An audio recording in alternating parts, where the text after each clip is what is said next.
Hello and welcome. Thank you for joining us today for this exclusive Planet IT and Sophos MDR quarterly update.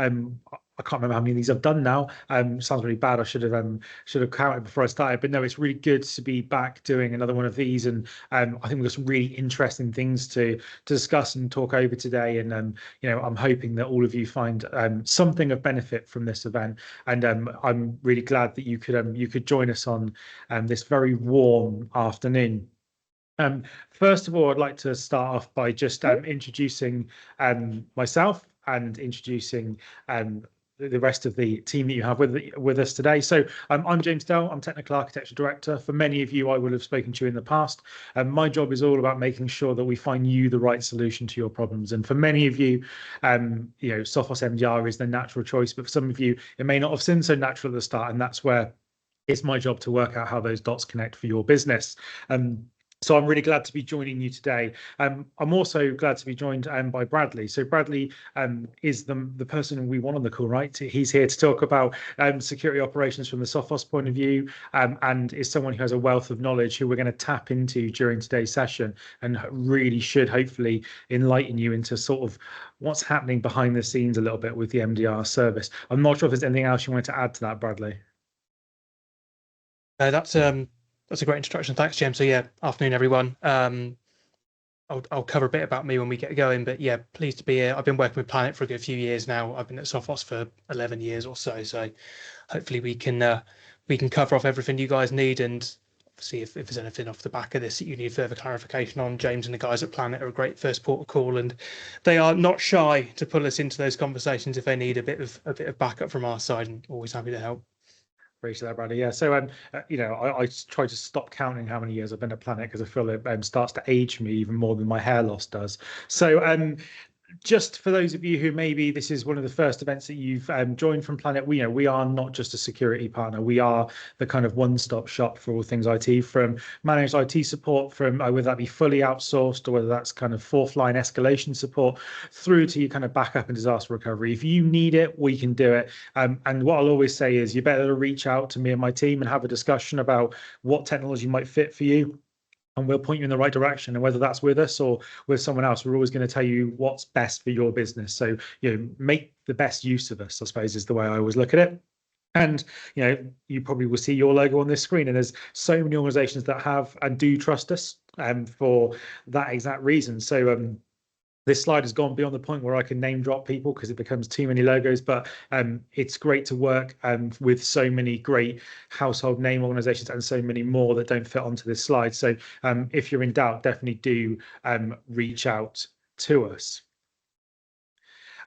In terms of reaching out as well, it's worth saying that we are using the Microsoft Teams function, so there is a Q&A. The Q&A is a dedicated button, so any questions you put in there will come through to the team our end, who will look at them, and then providing there's nothing sensitive being released, they'll release them and we'll go through them. I do encourage you to put your questions into the question and answer as you go along, and what I'll do is I will go through them all at the end with Bradley and make sure that we answer as many as we can. Any that we can't answer today, then we will follow up like we always do with the recording and a link to all the answers for anything that we didn't have directly the ability to respond to on this call. So it's really good that you do use that, and say any problems do drop them into that. So that's kind of my intro, nice and wrapped up. So I can go and sit and be quiet for a minute, and I'll let Bradley take over, and you can wow them all, I suppose. Over to you, Bradley.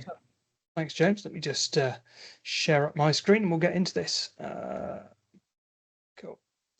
If you want to just give me the nod, James, when this all comes through, you can see my screen. It's all good. We can see that. Perfect. Cool. So yeah, proper introductions. I'm Bradley. I'm a solutions consultant at Sophos. I sit in our global managed services and managed security operations team.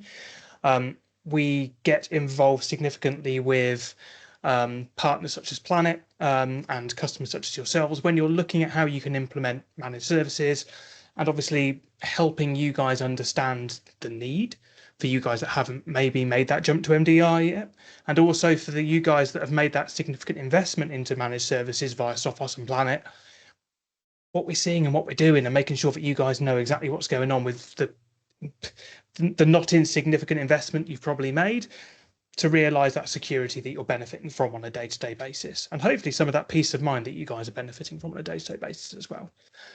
Brief about me, been at Sophos for 11 years. About half of that time I was in tech support. I was a third line support engineer in the escalations team. I was a subject matter expert for our endpoint solutions. Post then, I was a regional sales engineer based in the UK. I'm now sat in this global managed services team with an overlay and an overarching view over, at the moment, predominantly EMEA, but I've had global oversight of the US and Asia Pacific as well.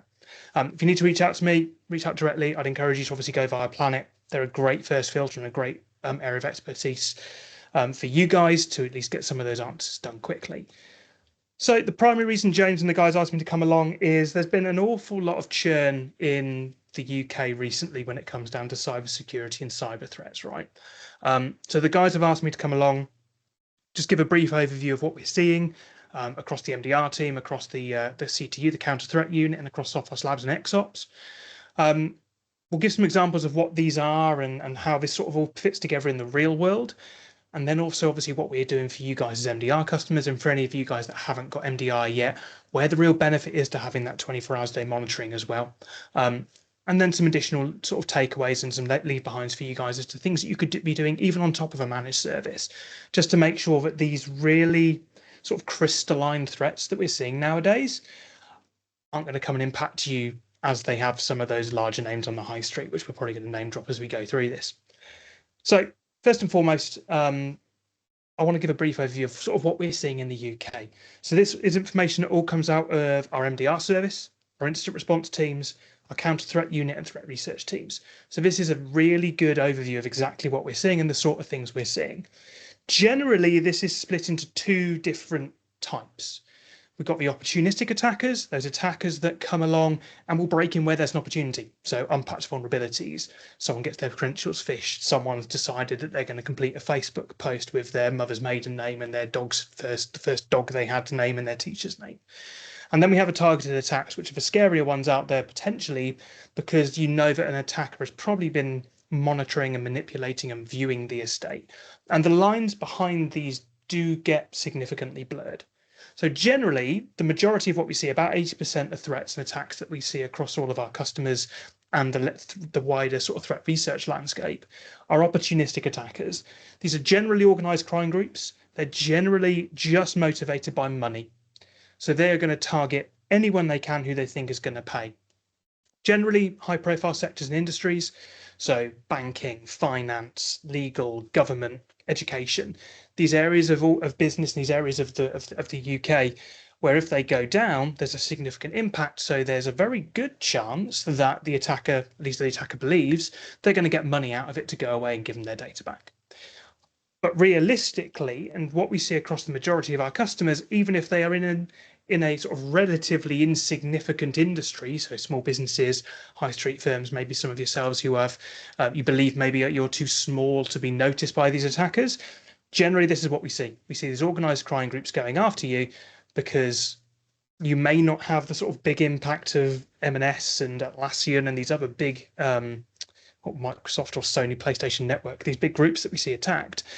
But they also know that there's a significant impact to you if your business goes down, because you've probably only got so many operating days before you run out of money if you're not transacting business. Smaller percentage, 20 to 30%, are these targeted groups. These are the groups where we see an awful lot of things like state sponsorship going on, or insider threats or industrial espionage.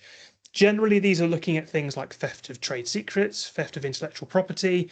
If we see people targeting the government or targeting sort of the US Department of Defense and that sort of thing, they're seeking independent pieces of data, and they're not looking generally to ransom. They're not looking generally to go in and cause impact. A lot of the time they're going in and they are stealing data. This, again, sort of blends between, because we see a lot of these organized crime gangs actually state sanctioned and actually state sponsored. When we start going into the M&S attack and everything that's been happening in the news recently, you'll start to see a lot of that state sponsorship comes in. So, for example, there are rumors and there are indicators that we have seen attacks in the landscape recently where they have been technically insider threats, technically state sponsored, but also funded by organized crime. And they're things where we're looking at Democratic People's Republic of Korea, so North Korean workers being injected into firms through shell companies, through fake IT support or fake job applications. And actually, a lot of the time we're seeing remote workers, because this world of remote we live in, not being who they say they are, and actually coming in via these state sanctions and these potentially state-sponsored attacks and groups. And then the smaller group we see, which we still see so often, is hacktivism. So obviously attackers with some sort of political mandate in place. Maybe some of these sort of anti-Israel or anti-Palestine movements we see at the moment. We saw a lot of it with sort of anti-Ukraine, anti-Russian sentiment, obviously during the ongoing military action in the Ukraine as well. Honestly, realistically, I say the vast majority we see is these opportunistic attacks. So these organised crime groups, they generally manifest in sort of 4 main attacks. So if we take a look sort of an inch deeper, ransomware, of course, the biggest thing we hear about, biggest ticket item. No doubt if you've been discussing with Planet or discussing with Sophos about what keeps you awake at night when you're looking at these security things, ransomware is probably high on your list, right? Your business goes out of action, all your files are lost, all your files are locked. Your backups have been destroyed by ransomware because you didn't have layered security in place, and maybe that's what's led you to these initial discussions or led you to MDR in the first place. That's the big ticket. An attacker knows if they take your business out of action and you can't transact data and you've got no way to respond or to recover, they've got a good chance of getting money back because there's no other way of you getting those files back. Extortion goes off the back of that. So we've actually started to see a rise of attacks where there's been no encryption, there's been no ransomware, but data has been stolen that would be significant. So in the world of GDPR that we live in, PII data taken, you need to report it, unlimited fine or however many percentage of your yearly takings.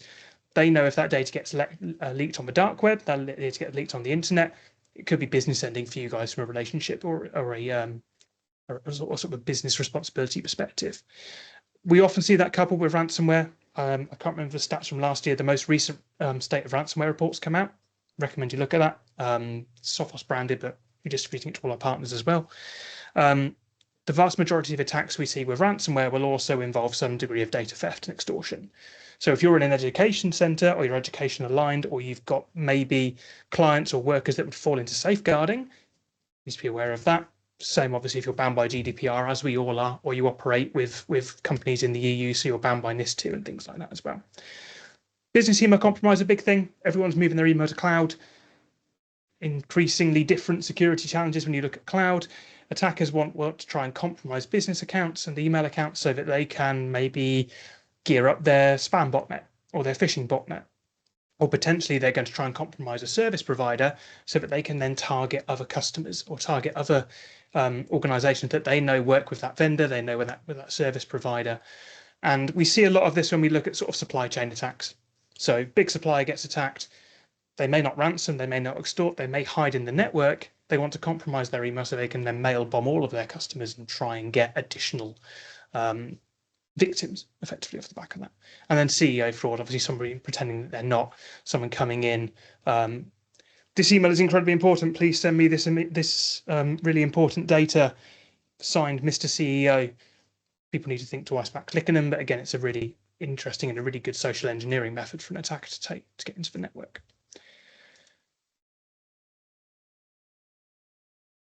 There's some real impact and some real consequences with these, even if they're not 100% successful. So if you look at some of the stuff that's been in the news recently, 2024, we saw the Chill-In ransomware as a service group went and attacked NHS, Transport for London.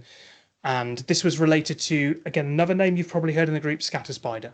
We're going to talk about them a bit later because there's rumblings that they're obviously involved with the attacks on M&S and there's other retailers, which is the next line here. Look, 2 of these large UK retailers impacted by cyber attacks in late 2025, both of them linked to the Dragon Force ransomware cartel. Rumours that ScatterSpider are involved in that as well. And then there's been significant attacks in the US and Asia, but there's no confirmed connections. No one's claimed responsibility for those. Even if these attacks aren't 100% successful, so 100% successful being full ransomware across an entire estate, there's reputational damage, there's still outage, there's still impact. Think about how long, for example, the Marks & Spencer website's been out. How long has it been since, I don't know, you or your partner could order something from an M&S? I know my wife has been splitting feathers, for example. She can do a click and collect order. Small impact for us as a person, massive impact for the vendor, massive impact for the customer. Let's take a look at that M&S incident. It's the biggest one in the news recently. A lot of this stuff comes out of obviously news shots and say leaks, but it's not quite so much, but reporting that's been done. So some key takeaways, and this is not proprietary information, this is publicly available information. We haven't got to mine through the dark web to get this. This is information that we've just done through our own research.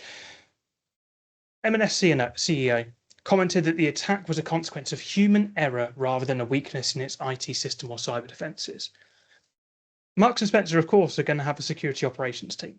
They're going to have security in place. They're going to have layers of security from various different vendors, maybe operating within one holistic platform like Sophos MDR, maybe managed via other things. We know that Tata Communication Systems were actually involved in this. So Tata being a significant IT security or IT operational and IT infrastructural provider, obviously related to the Indian Tata Group, which obviously run Tata Steel and everything as well.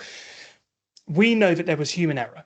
Indicates to us potentially there's some social engineering, and CEO actually confirmed this. So attackers accessed M&S systems through social engineering tactics via an unnamed third-party supplier. In 2018, M&S outsourced a significant chunk of their IT roles to TCS. M&S CEO confirmed this at the time. TCS has been investigating in tandem with M&S since the retailer disclosed it as well.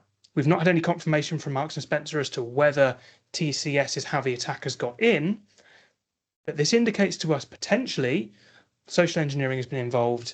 There's risk because potentially that third-party vendor they've been working with has been compromised. That third-party vendor obviously had significant IT access into Marks and Spencer. This starts to beg the question of obviously layers of security and how much can be done to protect a business without looking at that soft, pink, squishy thing behind the screen that's clicking the links, that's picking up the phone, that's answering emails, that's maybe resetting user passwords. Maybe that person isn't who they say they are. Maybe that person is a North Korean IT worker. If you think about some of the other takeaways from the M&S incident, one of the first things in the news was this was for the co-op part of this, when co-op was attacked as well. All co-op workers are told to have their cameras on at all times during meetings. Again, indicates maybe someone isn't who they said they were. Maybe there's some social engineering going on where someone has been able to gain access as a worker, whether they are who they say they are or not. And this is something we're seeing significantly is security technology is getting better and better and better. So attackers pivot. They attack the human. They attack using social engineering. They attack using techniques that security can't block if a human believes that it's true. And that's why potentially you need to take a step back from your security and things like MDR and these other things come in. But we'll take a look at that. So there's still some open questions about who exactly did the Marks and Spencer attack, the co-op attack, the attack on the other retail organizations. The two groups that probably were involved in this, I mean, Dragon Force have all but taken claim for this, is the Dragon Force ransomware cartel. And on the right-hand side, this more sort of shadowy, nebulous group called Scattered Spider or Gold Harvest. We'll look at them under a microscope, get some ideas and get some information around what they're doing, and then we'll take a look at some of these attacks in a bit more detail. Dragon Force, they're a ransomware group. They appeared in around about August 2023, which is sort of the same sort of time that Lockbit went out of business. And they started initially deploying ransomware and operating as a ransomware group using tools that have been leaked, as most do. So using ransomware, the tools that have been leaked from other ransomware providers. There's a lot of tooling available on the dark web, which is just obviously been stolen from security organizations. If we think about Eternal Blue and all of the stuff that came out of the NSA, and then obviously other tools that are shared amongst threat actors. 6 months later, they started to operate as a ransomware as a service provider. So people would pay them, they would then go, they would encrypt, they would then give a cut to the person that paid them in the first place, acting as an affiliate. Ultimately, in March this year, they rebranded as a cartel. So you can think of them as a white label or as an OEM for ransomware, where effectively they provide all of their technology and all of their platform for a nice discrete monthly cost, operating as a full business, operating effectively as an MSP for ransomware groups. Dragon Force, we've seen have been increasing their work over time. Here we have, again, early 2024, Lockbit takedown, where they first started pulling up. Made a lot of room for Dragonforce and Chillim, which is another large ransomware group that we see operating across, unfortunately, our incident response customers and the threat landscape as a whole. And what's really changed is they really are running this as a business. So if you think about your perception of a hacker, this sort of teenager in a darkened room with a green computer screen hacking away on their own, it couldn't be further from the truth. They have HR departments, they have mandated parental leave, they have organizational structures, they have targets, they have customer service for their victims. So if you are ever in a situation where one of these groups has unfortunately picked you as a target, you are up against an organization. You are being hacked by a business. No longer is it one man in his room. So you really need to have that security like some of you guys I know have with MDR, where you have got a business defending you who makes it their entire role and their entire life to do so, because the attackers are doing the inverse. If we take a look at the Dragonforce cartel, this is taken from their dark web pages. So they invite partners. They want to provide all of their tooling. They want to provide all of their infrastructure to an attacker who is effectively just going to give them a cut of what they do. So as we can see on here, look, they provide combat software, which is their ransomware binary for everything: Windows, BSD, Unix, ESXi, NAS. They have their own blog and they have their own file servers, which they'll provide their affiliates. They also have full customer support. They have full customer service. They will provide storage for exfiltrated data. They take 20%. They take a 20% cut of everything you take. They really do operate as a business. And this is why we are seeing such a big upswing, is because they make it incredibly easy for a wannabe attacker or a criminal to actually go and do this destructive attack while not actually needing to have all of that infrastructure behind the scenes as well. If we take a look again, they also provide web page building. So you can build your own ransomware company blog off the back of the Dragonforce cartel. They will provide you with everything you need to actually go and build a nice, pretty hack site for you to provide your customers or victims when you go and encrypt them. This is the real scary thing, is this is a $1 billion business operating predominantly, of course, out of Eastern Europe and China. But again, worldwide impact, worldwide knowledge, worldwide notice. And again, build your own ransomware tools without any necessity or need to be able to actually do it. They provide that in their portal. Fire out a binary, go and drop that on your customer you wish to attack, and then you get your ransomware note as well. So leaked ransomware note. They operate via Tor, they operate via TOX, so they operate via these encrypted networks, meaning that if you need to contact their customer service department, so their victim support department, you can do so, but it's fully anonymous. It's only accessible via Tor browser, which is a completely anonymous way to access the dark web, access these encrypted sites. All is not lost. It's scary when you actually look at the sort of threat landscape as it is currently, but generally there are ways that you can deal with this. So Dragonforce, as with most groups, are going to come in via vulnerabilities. So make sure that you are testing and you are patching everything that you have which is internet facing. Off the back of this, make sure you know what you have internet facing. Do you do vulnerability assessments? Do you use things like Sophos managed risk? Are you using other solutions out there to actually understand what your external attack surface is? If you're not, you need to. If you are doing these things, have you actually ever tested it?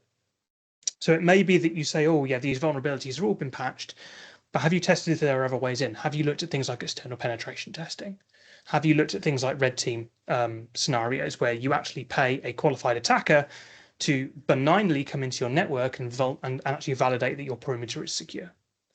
Make sure you've got MFA in place, and make sure you've got phishing resistant MFA such as FIDO2, such as YubiKeys, because attackers will steal MFA tokens. They will find a way to spoof MFA. They will find a way to socially engineer MFA.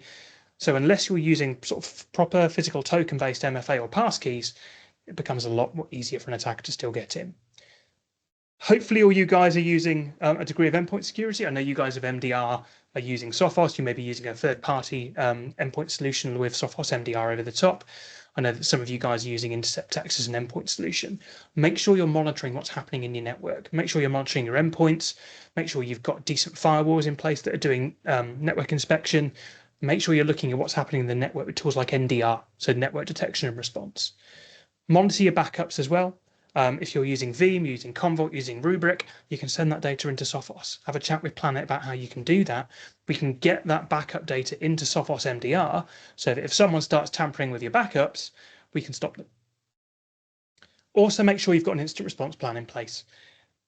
Biggest thing that you can do when the worst happens is be prepared for it, because it is very much a case of when rather than if nowadays. Planet can help with consulting with this. We can help with writing instant response plans.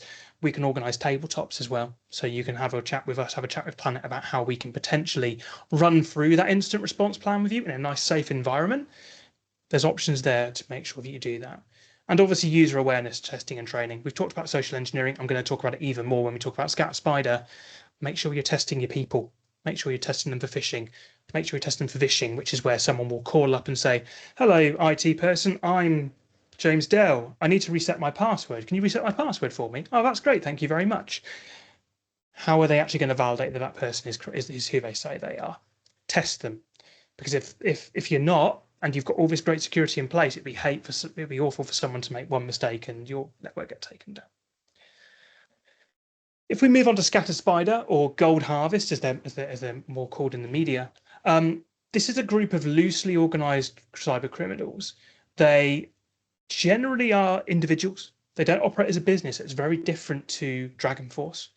And they collaborate through a shared network of forums and encrypted chat channels and this sort of community, which they call the Com. They came out of a competitive landscape where effectively they would compete about hacking each other. They came out of online gaming. They always tried to get the one up on each other, who could have the best hacks in place. And it is developed into this group of predominantly native English speakers, so English people or from English speaking nations, who have moved quite significantly into crime, effectively. So big ticket item, they are the people who have taken responsibility and are mostly coined with attacking the MGM casino resorts in 2023. Which MGM still haven't recovered from. They used AlphaV ransomware at that point in time. They're working as an affiliate for AlphaV. They've used Ransom Hub ransomware as well. Their main MO is social engineering. Their biggest thing is spoofing, pretending they are who they're not, and doing things like SIM swap attacks. So speaking to mobile phone providers and effectively cloning your SIM card or your IT director's SIM card so that they can spoof MFA. They often gain access using by targeting IT service desks, so as I said, vishing, calling up, getting password resets, getting MFA tokens, and once they're in, they are known for, again, causing as much damage as possible. Cryptocurrency theft is a big thing as well, so breaking into these cryptocurrency, say banks, not really banks, so these are cryptocurrency exchanges and stealing cryptocurrency. That's obviously horrible, and it's really bad for businesses. There's even more of a shadowy side where they're actually starting to move into violence as a service. So they've been known to take money to throw bricks through windows, to take money to make threatening phone calls, to take money to actually assault people in the streets. So this is a real sort of zero ethics group. They will attack anyone, and they're incredibly good at what they do. If we look at some of the techniques they use, so again, predominantly for targeting social engineering, SMS, email, phone calls, credential harvesting using phishing. They'll use legitimate remote management tools. Social engineering is the key thing they use, and their key thing is to bypass MFA. So manipulate their user into submitting a one-time password, manipulate the service desk, or bombard that user with so many MFA alerts that the user just goes bored and clicks OK. Great, attacker's in. They will do SIM swap attacks, so they'll do social engineering against mobile phone carriers to get, again, SIM cards reset, SIM cards cloned, sent over to them so they can use them. They'll move laterally across everything, so local devices, Windows, Linux, cloud-based attacks, and in sometimes they've been used to use tools such as to exfiltrate sensitive information such as VPN, MFA data, SharePoint, OneDrive. And a big thing they use, which is obviously getting more into the weeds, is bring your own driver, bring your own vulnerable driver. Security tools, great at picking up malicious things, not always so great at picking up things which we called lolbin, so living off the land binaries.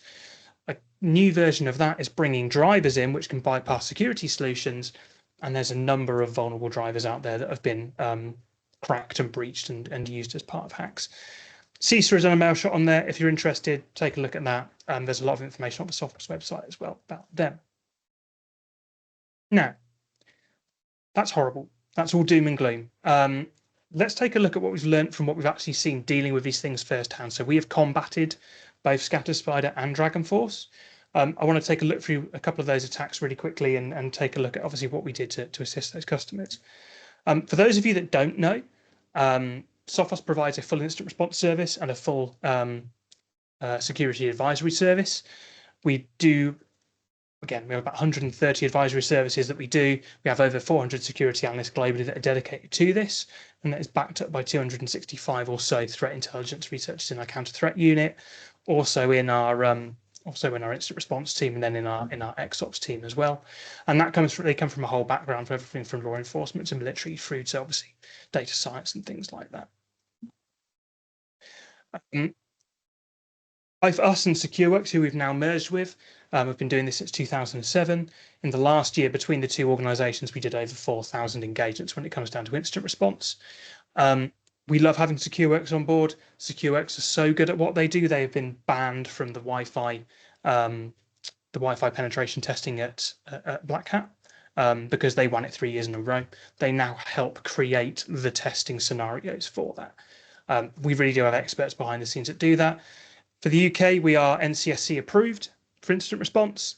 So if you do have issues, obviously come to Planet first. Planet will be able to advise what the best solution is for you guys. Planet may very well bring Sophos in to assist with that instant response if you guys need it. For you guys that have MDR complete, don't need to worry. You've already got instant response bundled in. The MDR team will assist everything you need to when it comes down to responding to incidents. So let's take a look at what we're looking at here. So two articles that we've written about DragonForce. Feel free to scan those QR codes. I can promise you this is not a social engineering test. I'm not going to ask you for your mother's maiden name. I'm not going to ask you for your national insurance number. Scan those, take a read. It's written by people much cleverer than me in our threat research teams. But we'll take a look at one of these attacks, actually, that attack on the right, that simple help vulnerability, in a bit of detail. So this was an attack on an MSP. This was an IT service provider, not Planet. Let me just tell you this now. This has got nothing to do with Planet. Planet have never been hacked. This was an MSP who was attacked, and through that attack, their customers were then targeted. So the adversary managed to gain access to this customer's estate using a vulnerable version of Simple Help. Simple Help is a remote management tool. It's used by MSPs to manage their customers, and this MSP had three unpatched vulnerabilities in that Simple Help binary they were using. So the attacker was able to gain access via these vulnerabilities there.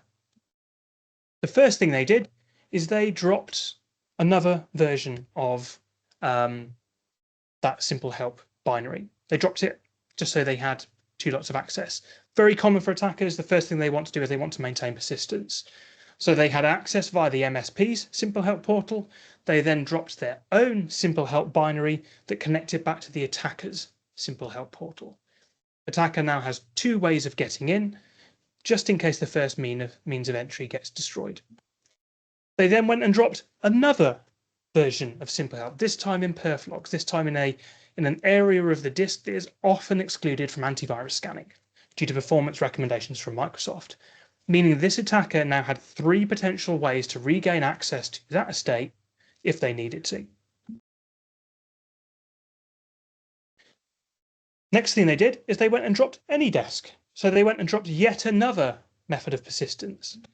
And using that AnyDesk binary, which they then logged in through, they then started deploying malicious tools. Defender Control was used to go and turn off Microsoft Defender very easily. They then deployed NetScan and Mimikatz. So NetScan to gain coverage of a network, to understand exactly what was happening across the estate, and to identify whether there was any potential additional devices that they needed to compromise to proceed with their attack. Mimikatz, that mimic.exe, is a credential theft tool. That Mimikatz is there to steal encrypted passwords from disk, plain text passwords from files, and then the encrypted registry hive from the registry, which again contains all security details. They could then take those away. They could then go and crack them, and through that gain access to the other customers as well. Through that AnyDesk connection, they managed to get through to other customers, and they deployed this RESTIC, which is the ransomware binary. They deployed this across the entire estate, and using the other tooling they had built into that RESTIC platform, they extracted 42 gigabytes of data from that MSP.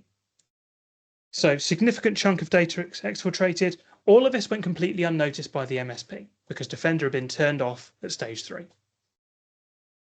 They then used RESTIC to deploy win.exe, which then encrypted the entire disk. That encrypted the entire MSP. The MSP was taken out of action. Their customers were impacted by this as well. That attack took 6 hours. It happened overnight. Their IT team was asleep. Windows Defender was disabled. They had no capabilities whatsoever to respond or to understand this was going on. The first they knew about it is when they came into work the next morning and found that both them and their customers were encrypted. If we take a look at this again, and we look at this from a perspective of a Sophos MDR customer, we saw this attack unfold exactly the same way for an MDR customer, and when we first alerted on that was when src.exe was dropped to perf logs. So simple help, completely legitimate tool, was used to access a customer's device. Fine, completely legitimate. Remote access monitoring.exe was dropped, completely legitimate, really hard to pin any blame or understand what's going on. Bit concerning that there's 2 RMM tools. As soon as we saw that src.exe dropped to perf logs, that triggered an alert in the MDR SOC. The reason is we know that that is a very commonly used directory for attackers to drop their tooling because it is commonly excluded. So we have custom rules and custom tooling set up that if we see these sorts of specific and malicious actions taking place, we raise a case. As soon as that case was raised, MDR team identified what that was, saw that it was another RMM tool. We isolated that host straight away. The attack was contained. Called the customer to make sure that it wasn't them, spoke with the customer, and then updated their application control policy to block simple help until the MSP could resolve their issue. No impact to customer, attack contained, threat dealt with. If we take a look at another attack on an MSP, I feel sorry for targeting MSPs, but this is really where we're seeing those supply chain attacks. This was a chilling ransomware attack. So adversary sent out a phishing email and managed to phish credentials to log in via Screen Connect.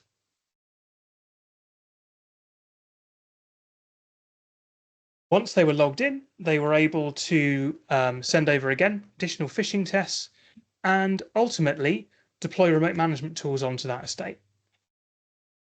MSP at this point in time wasn't aware that Screen Connect had been compromised. The attacker had been able to gain remote access. All of this happened in one day. They were then able to go out into customer networks and actually start exploring. They started with one particular customer.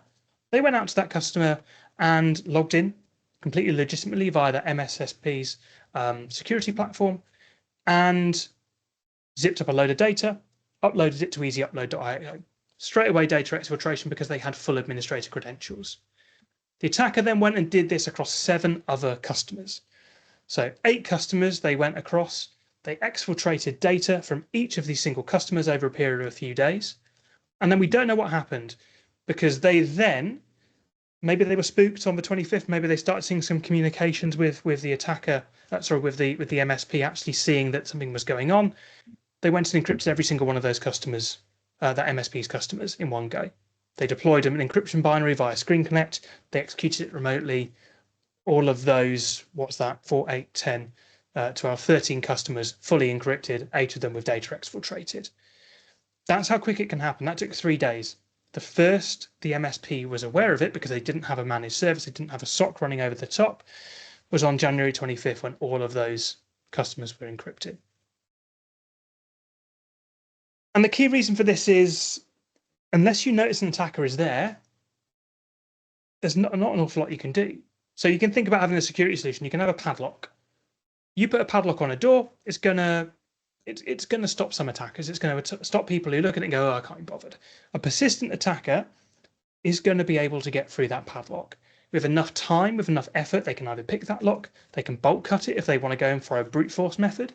But over time, that is only going to stop so many attacks. How about if you put multiple layers of security in place? How about if you have a vault door? Again, low-level attackers, standard attackers are going to struggle to bypass that vault door. However, if you have a persistent attacker with the tools that they need, so in this case a safe cracker, we know that they are not impenetrable. We know that an attacker is going to get in if there's enough time, which is why you guys that have already invested in MDR have a leg up on this. And you guys that are obviously exploring MDR, it's worth taking this into consideration. Protection is only one side of the story. You can have an industry grade endpoint. You can have Intercept X. You can have the best endpoint that's out there on the market. But that's only going to take you so far, because if that isn't being monitored, an attacker has got an unlimited amount of time to break in. That antivirus can be ringing up alerts left, right, and center. It can be blocking an attacker left, right, and center. But if that attacker has enough time, they're going to pivot and they're going to find a way to bypass that security. Yes, we make it really difficult for them with Intercept X, but I'm not going to sit here and tell you it's 100% effective, because no security solution is. So you need detection. You need something over the top that is going to monitor what is going on, is going to catch these attackers while they're moving around the network, while they're deploying tools, and while they're doing these things in the background. But again, that only takes you so far. It generates more alerts. It generates more noise. It generates more tripwires for the attacker to fall over. Unless you have someone monitoring and responding to those alerts and those detections, they don't mean anything. Which is why you need to consider managed security solutions. And obviously you guys that invest in MDR have these elements in place. You've got Intercept X doing protection. You've got the XDR model behind the scenes generating those additional alerts and tripwires. And even you've got the MDR SOC team delivering that response. And that is MDR. For you guys, obviously, for some of you guys that are exploring MDR, from our perspective, 24 hours a day service, delivered by experts, specializing in detecting and ultimately responding to those attacks. With MDR in place, we saw how quickly that attack was stopped. We see things behind the scenes that a normal endpoint is going to miss. We take those and we actually respond to them, which is something that an internal security team is going to struggle to do quickly. Yes, as I've said, that is one side of the coin, having all this tech in place and having this team to respond to it, but it is a significant chunk to make sure that if anything else fails, so social engineering succeeds or phishing succeeds, you've got eyes on in the network to actually go and deal with those. Something, again, the last couple of bits before I hand back to James, all of that is the tech side, but we've heard that Scatterspider and Dragonforce, they heavily use social engineering. It is worth making sure you look at this graph and understand sort of where you are. So something we're taking at this year quite significantly is how we can, even with our MDR customers who have the best security tech in place, there's always gaps, there's always more to learn. So can you respond to a threat? Do you have technical capabilities and controls? Yeah, you do. You've got MDR in place. Are you prepared? Do you have an incident response plan? Have you tested that incident response plan? Have you run a tabletop? Have you rehearsed it? Have you actually done a fire drill of that incident response plan? So have you done a tabletop and talked through how that plan works? Have you done a collaborative red team activity? Have you seen if an attacker can breach and where the gaps are in your IR plan? And are you resilient? Do you have the strategies in place to mitigate against it? Do you run penetration testing? Do you understand where the gaps are in your security? And do you have that improvement in place to improve it, test again, improve it, test again, and make sure that any gaps in your security are completely filled?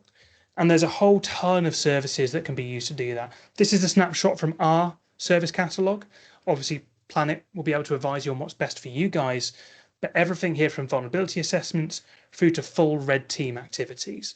These are the things that you probably need to start thinking of next, even if you've got a managed security service in place. Because although that security service is going to deal with stuff when it's in your network or it's knocking at the door, what can you do to even stop those gaps in your security in the first place? And that's what I would leave you with: is have a think about where your gaps might be. What are you going to do to fill those gaps? Have a chat with Planet, have a chat with the consultants there. They're going to be able to guide you in directions to deal with these things. Obviously, don't suffer in silence. If you think there's a gap, there's something that needs podding, as James said, reach out to the guys there, have a conversation with them. If they're not able to help, or if they're not able, or Sophos aren't able to help, you've got other options. But with this, with the merger with SecureWorks that we've got now, there's an awful lot we can do to round off that storyline. And I'll stop for a second to catch my breath, and I'll hand back to James. Let me just stop my sharing. Bradley, thank you for that. That first of all, that was some amazing information. I think that the good thing for me is that you said so much that that I say to clients all the time when we're speaking to them that it's great to hear it from someone else and you to hear the kind of unified approach to this. So from my point of view, I'm not going to go into War and Peace. All I want to talk about is if you are an MDR customer today, are you getting the most out of the platform?